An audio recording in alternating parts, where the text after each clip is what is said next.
नमस्कार, मैं हूं आपके साथ ज्योति यादव और आप देख रहे हैं एसडी न्यूज नेटवर्क पर। आज की बड़ी खबरें फटाफट अंदाज में। कर्नाटक में सियासी बदलाव, सिद्धारमैया ने दिया इस्तीफा। कर्नाटक की राजनीति में बड़ा बदलाव हो गया है। मुख्यमंत्री सिद्धारमैया ने अपने पद से इस्तीफा दे दिया है।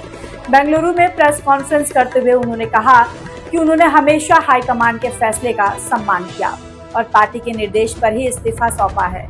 इस्तीफे से पहले उन्होंने मंत्रियों के साथ बैठक की, जहां डिप्टी सीएम डीके शिवकुमार ने उनके पैर छूकर आशीर्वाद दिया और दोनों नेता गले मिले। हालांकि आधिकारिक ऐलान नहीं हुआ है, लेकिन कांग्रेस के कई नेताओं ने संकेत दे दिए हैं कि अब डीके शिवकुमार ही कर्नाटक के अगले मुख्यमंत्री बन सकते हैं। देश भर में बकरीद, मस्जिदों पर ड्रोन से निगरानी। देश भर में आज ईद अल अजहा यानी बकरीद का त्योहार उत्साह और शांति के साथ मनाया जा रहा है। सुबह से ही ईदगाहों और मस्जिदों में नमाज के लिए भारी भीड़ उमड़ी। दिल्ली, यूपी और बंगाल समेत कई राज्यों में सुरक्षा के कड़े इंतजाम किए गए। मस्जिदों और ईदगाहों की ड्रोन से निगरानी की जा रही है, जबकि पुलिस और RAF फ्लैग मार्च कर रही है। अजमेर शरीफ दरगाह में जन्नती दरवाजा खोला गया। वहीं उत्तराखंड और चंडीगढ़ में कुछ नमाजी गाय को राष्ट्रीय पशु घोषित करो लिखे पोस्टर लेकर पहुंचे। कुल मिलाकर प्रशासन की सतर्कता के बीच त्योहार शांतिपूर्ण तरीके से मनाया जा रहा है। नीट मुद्दे पर राजनाथ सिंह के घर हाई लेवल मीटिंग। नीट परीक्षा विवाद को लेकर केंद्र सरकार अब पूरी तरह एक्टिव मोड में नजर आ रही है।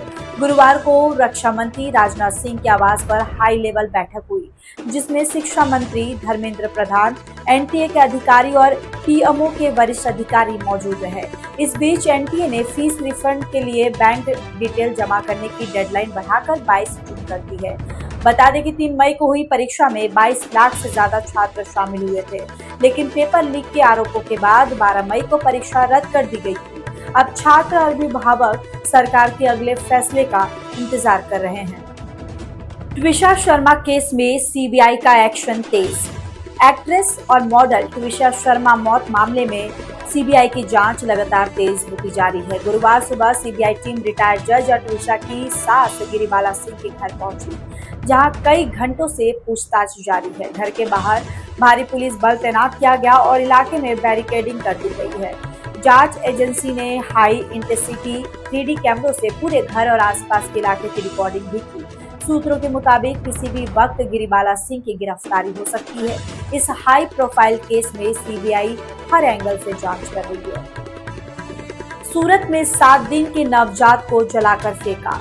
गुजरात के सूरत से दिल दहला देने वाली घटना सामने आई है, जहां 6 से 7 दिन के नवजात बच्चे का जला हुआ शव मिला है। शुरुआती जांच में आशंका जताई जा रही है कि बच्चे को किसी केमिकल से जलाया गया। पुलिस ने मामला दर्ज कर जांच शुरू कर दी है। सबसे चिंता की बात यह है कि सूरत में पिछले 7 दिनों के भीतर नवजात बच्चों को फेंकने की ये तीसरी घटना है। इससे पहले एक बच्ची जिंदा मिली थी, जबकि दूसरी का शव झाड़ियों में मिला था। लगातार हो रही ऐसी घटनाओं ने पूरे शहर को झकझोर कर रख दिया है और पुलिस अब आरोपियों की तलाश में जुटी है।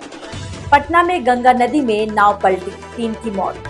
पटना के बाढ़ इलाके में गंगा नदी में बड़ा हादसा हो गया। तेज हवा और ओवरलोडिंग के कारण 14 लोगों से भरी नाव पलट गई।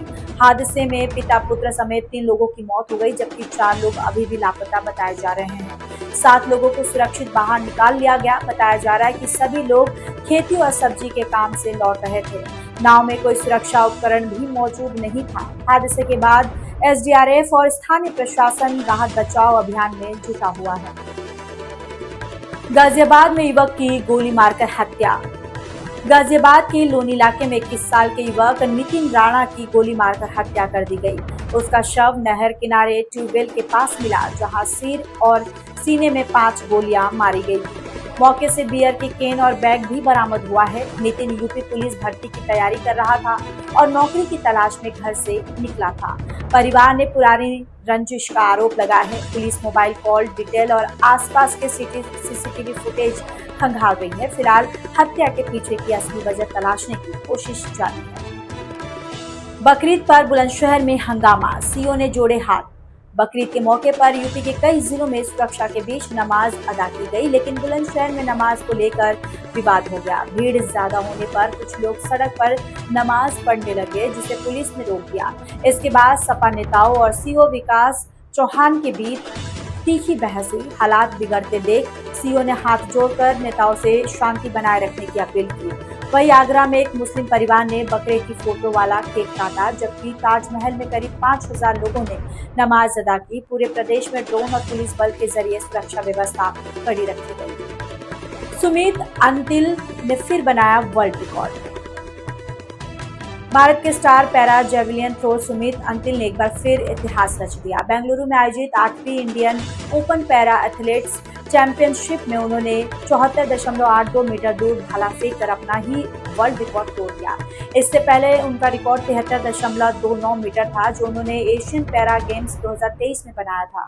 2 बार पैरा ओलंपिक गोल्ड जीत चुके सुमित का ये प्रदर्शन भारत के लिए बड़ी उपलब्धि माना जा रहा है और अब उनसे आगामी अंतर्राष्ट्रीय प्रतियोगिताओं में भी गोल्ड की उम्मीद बढ़ गई है।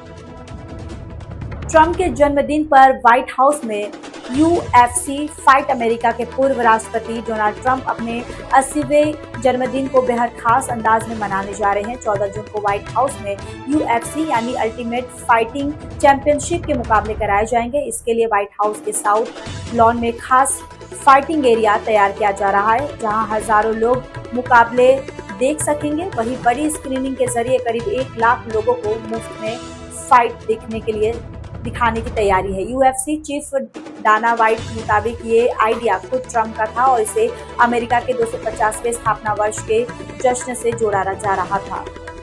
इस अंक में फिलहाल इतना ही। अगले अंक में आपसे फिर होगी मुलाकात। तब तक के लिए मुझे दीजिए इजाजत।